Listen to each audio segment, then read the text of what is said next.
Hello and welcome aboard Pacific Encounter. I'm here today on board the ship as Carnival Cruise Line announces the changes that are going to happen on board the Carnival Encounter and the Carnival Adventure as they become Carnival Cruise Line ships in March of 2025.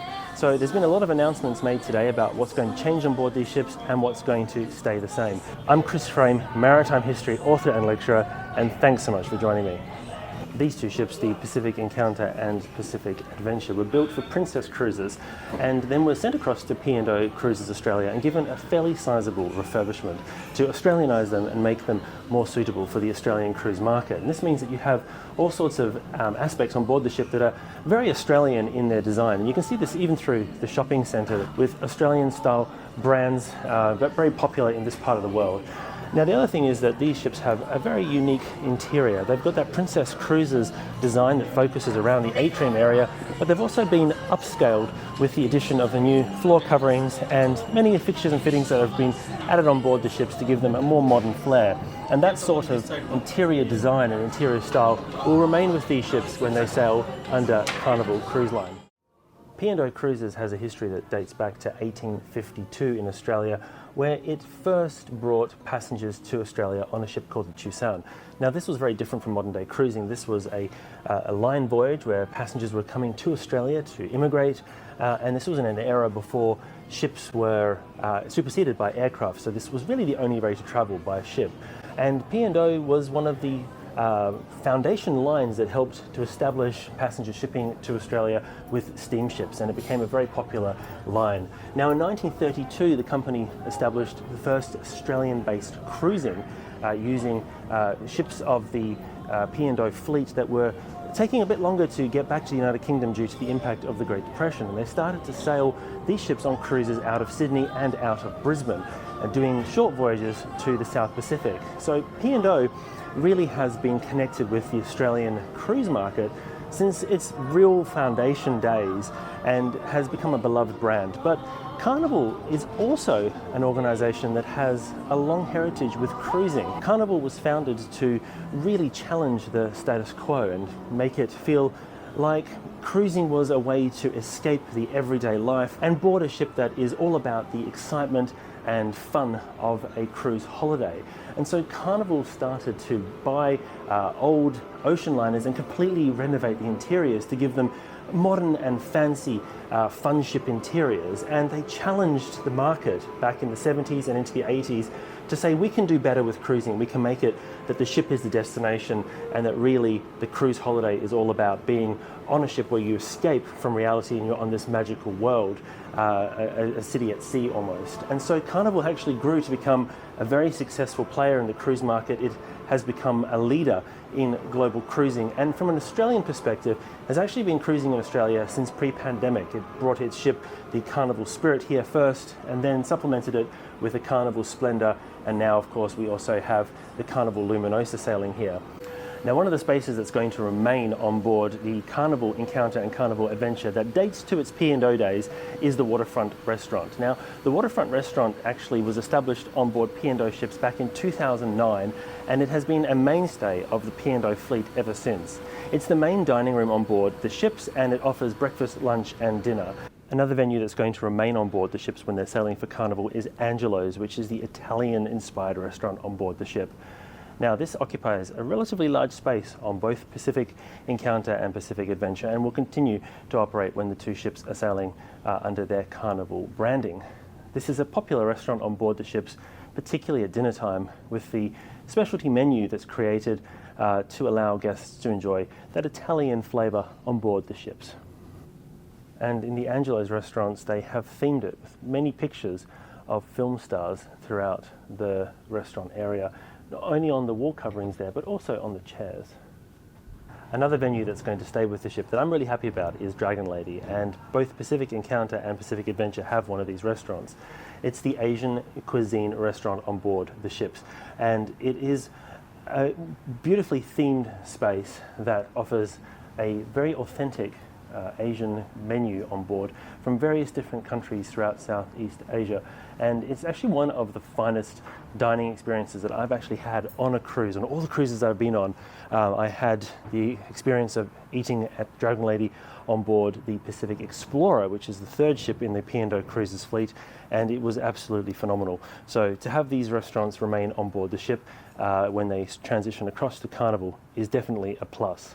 Luke's Bar and Grill is one of the P&O specialty restaurants, and it is created by Australian celebrity chef Luke Mangan. And this is a very popular venue on board both Pacific Encounter and Pacific Adventure.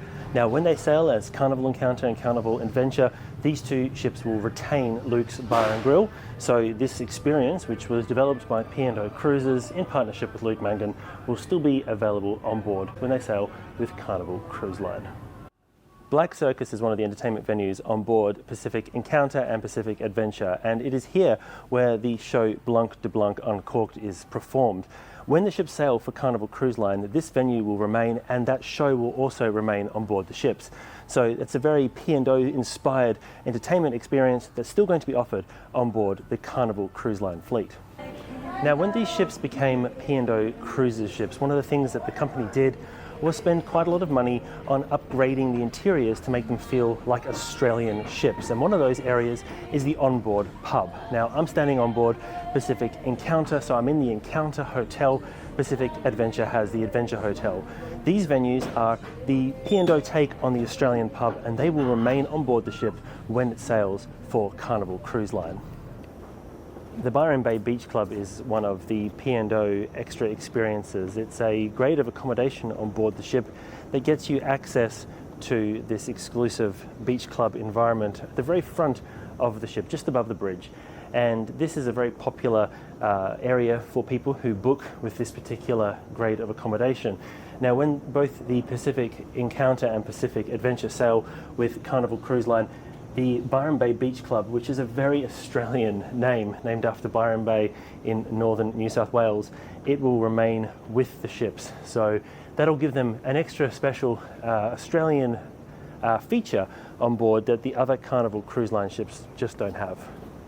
One of the things that's been really poorly reported on since the announcement that Carnival was going to absorb P&O Cruises in Australia is the ownership structure of P&O. And it's been said that Carnival is acquiring P&O, buying P&O, but that's not the case. Carnival has owned P&O Cruises since 2003, and P&O Cruises was part of P&O Princess, which was a very large player in the cruise market.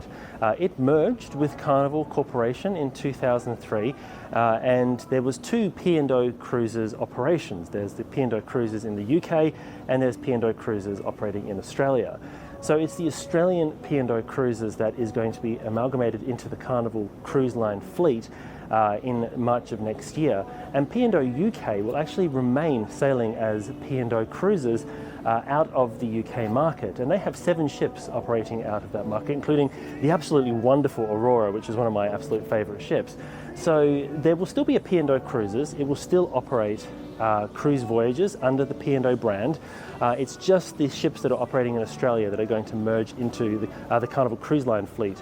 And you know, as an Australian-based maritime history expert, as somebody who's written about P&O Cruises and knows the connection that P&O has to Australia, I am obviously personally very sad to see P&O stop sailing in Australia.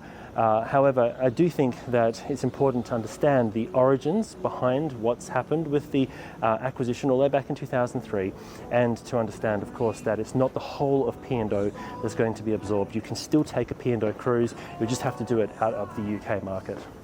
So what is Carnival going to change? Well, firstly, the ships' names will change. They'll become the Carnival Encounter and the Carnival Adventure. But there are going to be some other changes too. Carnival is going to bring on board the Fun Squad, which is their entertainment team that is renowned across the Carnival fleet.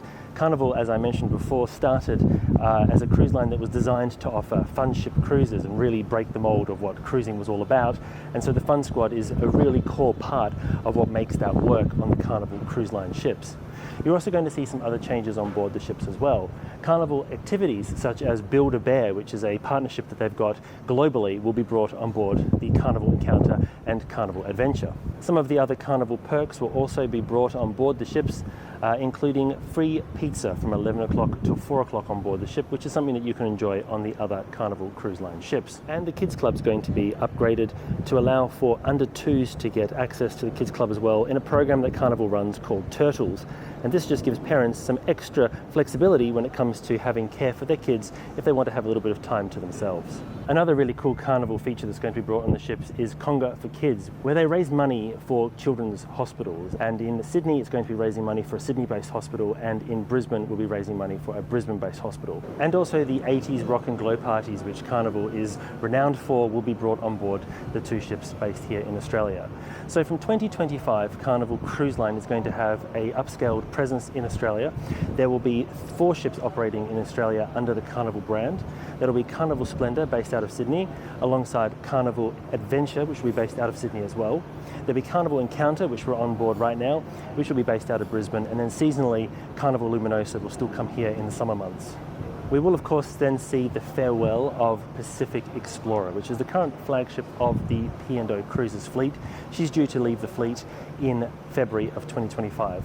Now, I've made a guess as to where I think she's going to go. I've got nothing official, but where I think she's going to end up, and I've mentioned that in another video I did about P&O Cruises, so I've linked that in the description if you want to see what my guess was as to where Pacific Explorer will end up. But she will leave the fleet, leaving the Carnival Corporation with 1 less ship in the Australian market, but still the only major cruise brand that operates international cruise ships that will be based in Australia year-round. Of course, all the other brands that come here offering their ships will only be here seasonally. So of course it's very sad to see P&O Cruises leaving the Australian fleet, but P&O as a brand will still exist in the UK, and Carnival will still have a permanent based presence in the Australian market. So hopefully that means that Australians can continue to enjoy cruises on board the beautiful Pacific Encounter and Pacific Adventure as they sail with Carnival. These ships are lovely ships. They've got a fantastic heritage dating back to their Princess Cruises days, and I'm very fond of them. So hopefully we'll see them be enjoyed in the Australian market for years, maybe even decades to come. I hope you enjoyed this little look at what's going to happen with the Carnival acquisition of P&O Cruises here in Australia. If you did, don't forget to give it a like and leave a comment below. What do you think about the changes? Do you think it's going to work in the Australian market to see these ships rebranded as Carnival Cruise Line ships? Thanks once again for watching, and also a big thank you to the team at Carnival for getting me on board the ship today to share these changes with you. Thanks once again, and until next time, I hope to see you on board.